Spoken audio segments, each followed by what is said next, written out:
El día de hoy estaremos presentando el síndrome de Wiskott-Aldrich. El síndrome de Wiskott-Aldrich es una inmunodeficiencia primaria con un patrón de transmisión hereditaria ligado al cromosoma X. Este síndrome es causado por mutaciones en el gen que codifica la proteína WAS. Esta proteína se expresa únicamente en células hematopoyéticas, participa en la formación del citoesqueleto de las células y por lo tanto en la movilidad celular, interacción entre células, citotoxicidad y regulación inmune. Esta proteína es necesaria para el funcionamiento de linfocitos B y T, por lo tanto, alteraciones en esta provocaría la disfunción de estas células inmunitarias. Las mutaciones en la proteína de Wiskott-Aldrich dan lugar a un amplio espectro clínico, incluyendo trombocitopenia, inmunodeficiencia, eczema, alta susceptibilidad al desarrollo de tumores y manifestaciones autoinmunes.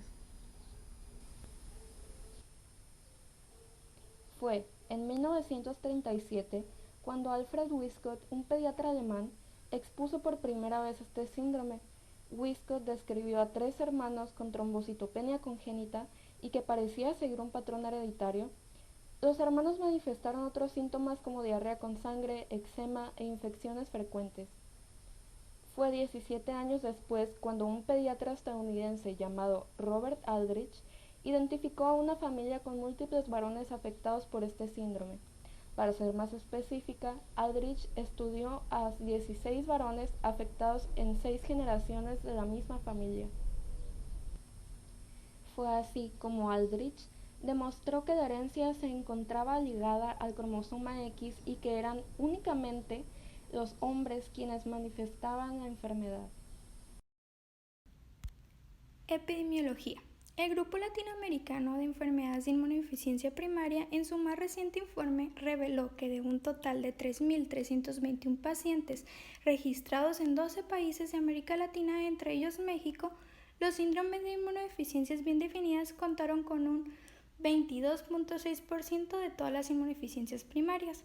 El registro de inmunodeficiencias primarias en pacientes mexicanos realizado por el grupo de García Cruz y algunos colaboradores reportaron que de 171 casos de inmunodeficiencias primarias registradas en el Instituto Nacional de Pediatría, el número total de pacientes con síndrome de inmunodeficiencias bien definidos fue de un 36% y de un 4% con el síndrome de Wiskott-Aldrich. Este síndrome afecta entre 1 y 10 de cada millón de recién nacidos vivos con una esperanza de vida de 15 años sin tratamiento. Por otra parte, etiológicamente, esta enfermedad se origina cuando existe una alteración molecular en la proteína del síndrome de Wiskott-Aldrich secundaria a una mutación en el gen que codifica para ella. El gen de proteína de Wiskott-Aldrich se asigna a la región del cromosoma X en el brazo corto en la banda 11.22 del gen y codifica una proteína de 502 aminoácidos que se expresa exclusivamente en las células hematopoyéticas. La proteína del síndrome de Wiskott-Aldrich es un miembro de las proteínas que participan en la traducción de señales desde la superficie celular hasta el citoesqueleto de actina. Ahora bien, ¿cómo se hereda el síndrome de Wiskott-Aldrich? Bueno, pues este se hereda como un trastorno recesivo ligado al cromosoma X. Solo los varones se ven afectados por esta enfermedad, dado que esta es una enfermedad heredada transmitida con un rasgo recesivo ligado al cromosoma X. Podría haber hermanos o tíos maternos con síntomas similares. Es posible que la historia familiar sea totalmente negativa con respecto a la enfermedad debido al tamaño reducido de la familia o que se ha producido una nueva mutación. Se cree que alrededor de una tercera parte de los casos de pacientes con este síndrome recién diagnosticados se deben a una nueva mutación ocurrida en el momento de la concepción. Si se conoce la mutación precisa de la proteína del síndrome de Wiskott-Aldrich en una determinada familia, es posible llevar a cabo un diagnóstico prenatal de ADN con células obtenidas por amniocentesis o de una muestra de vellosidades coriónicas. Estructura de proteínas de Wiskott-Aldrich. Es un polipéptido que consta de 502 aminoácidos con un peso molecular de 65 kilodalton. Se expresan únicamente en células hematopoyéticas como lo hacen las células progenitoras de la médula ósea.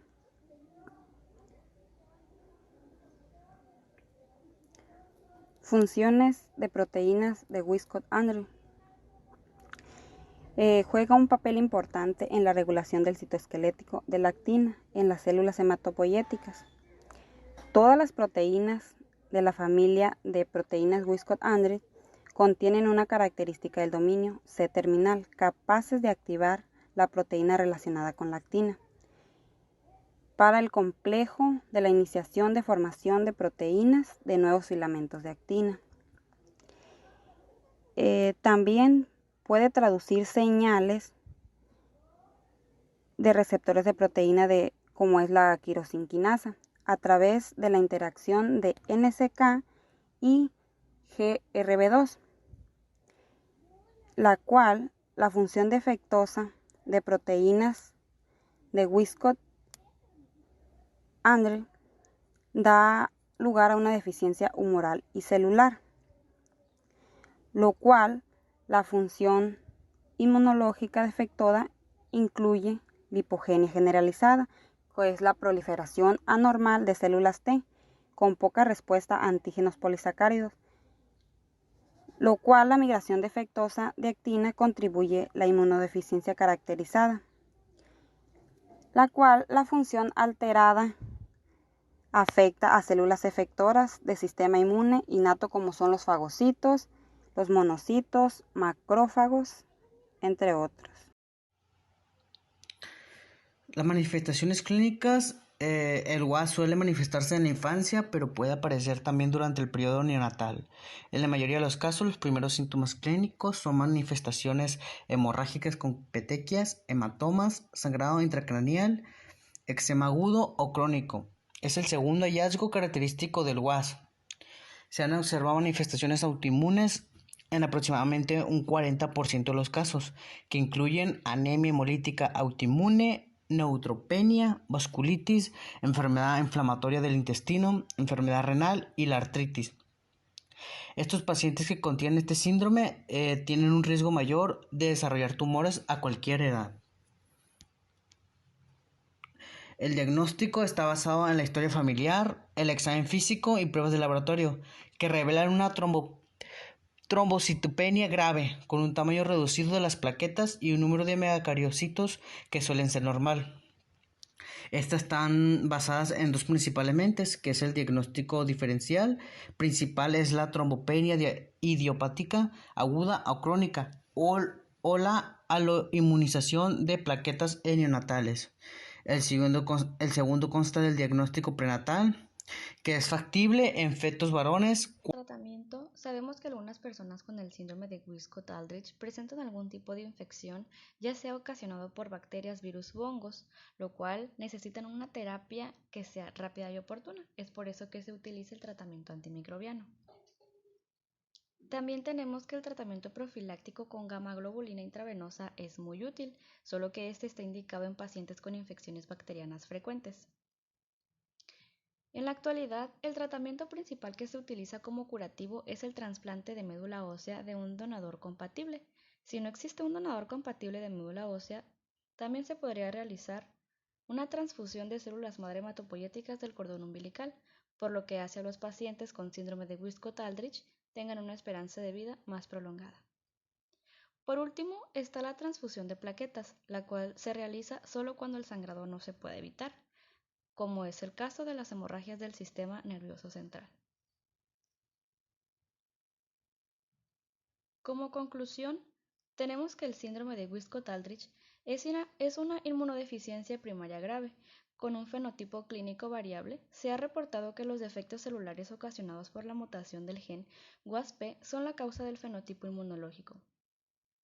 Las personas con este síndrome pueden llegar hasta la edad adulta, sin embargo, una proporción significativa fallece por hemorragias, infección, enfermedad maligna o complicaciones del trasplante de médula ósea.